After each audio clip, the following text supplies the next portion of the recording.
Hello everyone, I am here in my gymnasium today and I wanted to share with you what we were doing in class this week. And so I noticed that my students' form in throwing was decent, not too bad. I teach at the high school level, but their accuracy wasn't where it needed to be. So I decided to do something that I used to do in elementary school, which would be having throwing stations. So I set up 9 different throwing stations around the gym, and I want to share them with you real quick.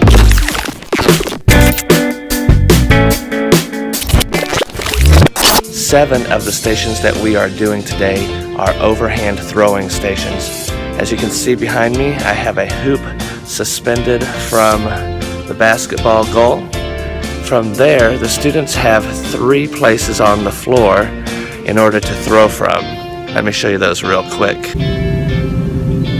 Spot number 1 is at the free throw line. Spot number 2 is at the 3-point line. And then the 3rd spot is just a little farther back. And each line represents different points. If they make it from the 2nd line at the top of the 3-point line, then they'll get 2 points. If they make it from the free throw line, they get 1 point. And then the line that's beyond the 3-point line, they get 3 points.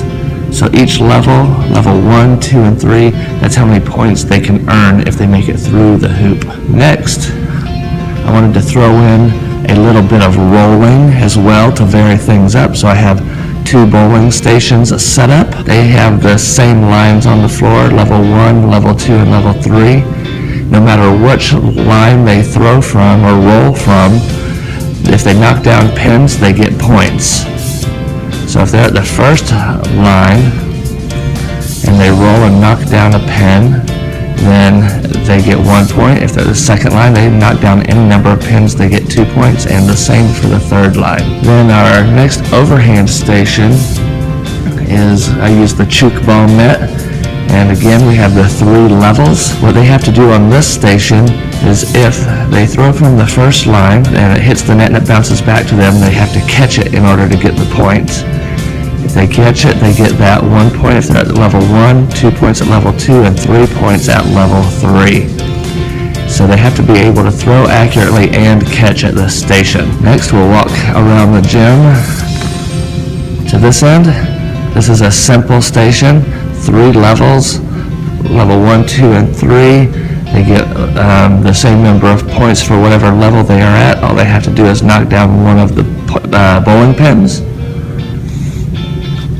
Then over here we have 2 stations that are super similar. We have the triangle and the square. Each of them have 3 levels as well. The trick behind this one, though, is if the students can hit that center shape, whether it's the square or the triangle, their points will double depending on what level they're at. So if they hit the center triangle or the center square at the first level, instead of getting only 1 point, they'll get 2. They'll get 4 from the 2nd one and 6 from the 3rd one. Then next station over here, they have the 3 levels again, and they have to attempt to knock the wiffle balls off of the cones. Then I'm going to save my best for last, so I'm going to skip one real quick, at least what I think is the best. Over here we have these laundry baskets.